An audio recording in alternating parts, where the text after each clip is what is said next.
She was about 32 months when she was noted to start having episodes of echolalia and poor eye contact. It was right after I'd had a set of twins that they were about 15, 18 months old. A lot of stuff going on in the house, and we noticed that Maggie's social skills and her interactions were abnormal. We took her and had her evaluated. Maggie came to us in May of 2008. We evaluated her. She was diagnosed with autism coming in the door, presented very autistic. On the evaluation, we gave her blocks, lining up blocks excessively. Letter tiles, she would have to put the letters in the exact sequence. If they were taken out of sequence, she would completely lose it. Reciting things in specific orders, and if you tried to deviate from that sequence, she would get very upset. She scored out on standardized tests about a year and a half delayed. When she came to us, she was just shy of her 3rd birthday, and most of her testing came out that she was developmentally functioning between 18 months and 2 years. I saw Maggie in the clinic in May of 2008. She had a diagnosis of high-functioning autism. She avoided eye contact. She would close any communication attempt. If we attempted to interact with her, she would physically turn away from us. She would lie on the floor, crawl under the table, or retreat to her familiar environment, which would be with her parents. We did traditional therapy, traditional speech therapy. We used a play project 4-time approach in that therapy. And she made some gains, but it was not the significant gains that we wanted in the time frame that we wanted. We introduced ILS the next year, and we did about 6 months of ILS paired with traditional therapy. She made fantastic gains. She started initiating. She began completing communication circles and doing multiple communication circles. And the first time we got 60 communication circles, the mom did a little dance. So it was a great moment. But that all really became active and consistent when we started the ILS program. Once we noticed that with the ILS, she didn't really tolerate it at first. She didn't like the bone conduction. But once we started doing it, we noticed some improvement with her skills. I purchased a unit and started doing therapy at home. We had also put her in daycare too, to get some social interaction with other peers, because she had been at home with a nanny and with her 2 younger siblings, and started doing, I would do therapy probably 5 times a week at home, and then well, sometimes 3 times a week depending on my schedule.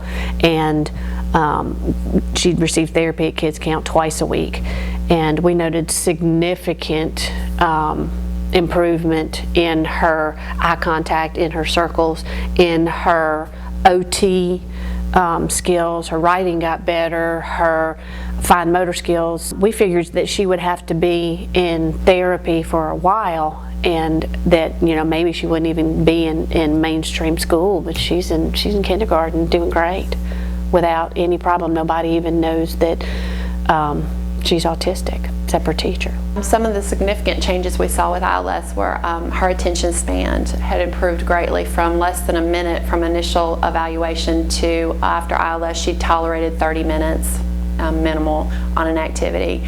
When we first started treatment with her, everything had to be done vestibularly. We literally could not get off the swing for the first couple months on ILS. We were on something moving, on balance, on coordination. Her core strength and endurance was extremely poor initially. She could only tolerate about 1 minute to 2 minutes of an activity standing. She went from not understanding at all how to implement a plan, how to execute and come up with an idea for a obstacle course, or how do I get from here to there, how do I finish that sequence, to being able to do between 3 and 6 steps independently. She also went from being pretty tactily defensive. She couldn't tolerate the blow dryer, or her hair being brushed, or her hair being cut at the salon, or things on her face being washed, to being one of the messiest kids that in the daycare. You know, she's in the fine motor activity, she's painting, she's gluing, she's got food on her face, and it doesn't really bother her anymore. She was very, very unregulated initially. She could not control her emotions. She got easily frustrated. She couldn't transition from one activity to the next without a complete and total meltdown. She went through ILS, and within, I'd say, about 3 to 4 months of ILS, we could say, these are the things we're going to do today. And she would go from one to the next very easily. We could stop an activity midstream if time was up or if mommy came in the room, and we could move to something else very easily. I know mom reports at home that, changing the routine is not quite as much of an ordeal for her as it used to be, that they can make a change in the plan when the teacher's absent that day or something's gotten moved in the classroom, and it's not a complete meltdown for her at home or at school. It was global. I mean, her language skills significantly improved. Her She started interacting more with her siblings. She seemed to, in regards to her behavior with her sensory issues, Maggie hated the hairdryer, she hated the vacuum, she would not even stay in the bathroom with me when I was blow drying my hair. And after about a month on the ILS, we had taken a bath back in the back part of the house. She came in my bathroom, handed me the hairdryer and said, "Would you please blow dry my hair?" When I retested her, she was at a normal range on all of her auditory processing skills, her communication. She was consistent with her peer group. Her language skills were in a functional range. And I was skeptical, to be honest, when we first started. I went in with a fairly closed mind to ILS. And we have had all of our children that we have put through therapy have made fantastic gains. I can honestly say that we have not had a child not progress and make good improvements with ILS.